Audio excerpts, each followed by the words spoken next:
Il Consiglio regionale Veneto ha deciso di innalzare il sostegno finanziario all'Orchestra Filarmonia Veneta da 120.000 a 270.000 euro. Perché? Da un lato per riconoscere i 45 anni di attività all'Orchestra Filarmonia Veneta, dall'altra perché l'Orchestra Filarmonia Veneta garantisce una democratizzazione dell'offerta di musica colta a tutti i cittadini del Veneto. Parliamo di milioni di persone il cui potenziale medio di istruzione si è innalzato negli ultimi 20 anni e che oggi chiedono alle istituzioni di avere la possibilità di accedere anche alla musica classica. I teatri tradizionali sono importanti, hanno una funzione fondamentale e ineludibile, però non bastano. Per accontentare oggi la massa di pubblico servono orchestre che si muovono anche sul territorio, quello che l'Orchestra Filarmonia Veneta fa dal 1999. Un ringraziamento alla Regione del Veneto che crede e continua a credere da tanti anni nell'Orchestra Filarmonia Veneta, e oggi siamo qui in conferenza stampa per portare a conoscenza del pubblico la nuova direzione artistica.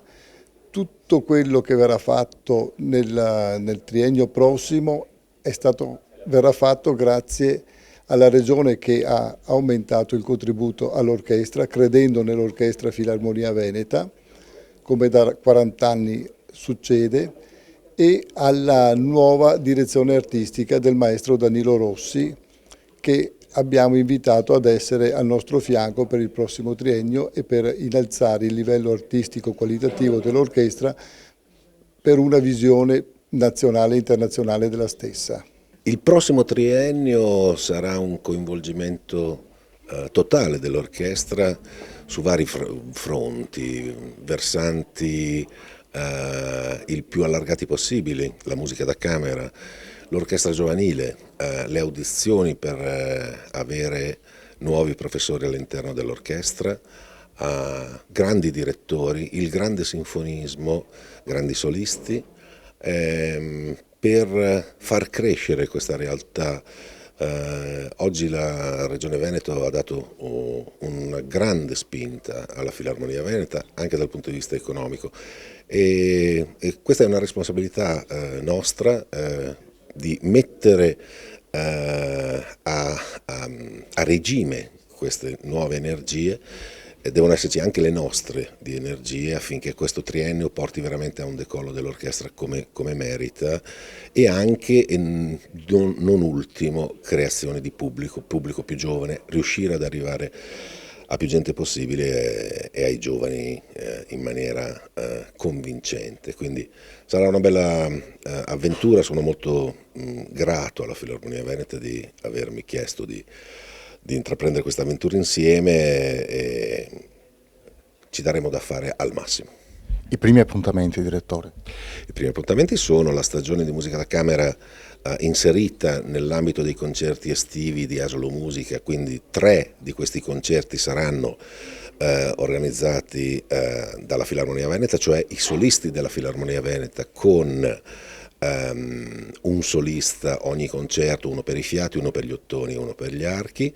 Quindi sarà Marco Pierobon insieme agli ottoni, Francesco Di Rosa insieme ai fiati e io insieme agli archi. E poi c'è una vera e propria stagione concertistica dell'orchestra giovanile, e poi infine Gocce musicali per la natura, il cartellone che da settembre a dicembre sarà nella casa dell'orchestra, cioè il Teatro Comunale del Monaco a Treviso, con nomi importanti, da Giobbe Coatta con la sua Favola in musica, ad Andrea Lucchesini, grande solista del concerto di Schumann, a Michele Gamba, direttore della nuova generazione ma straordinario, ritorni graditi, Umberto Benedetti Michelangeli in tutto Schubert con Marta Pacifici solista di voce, e l'ultimo concerto alla chiusura sarà in grande, Nona Sinfonia di Beethoven, un gradito ritorno con Roberto Abbado come direttore d'orchestra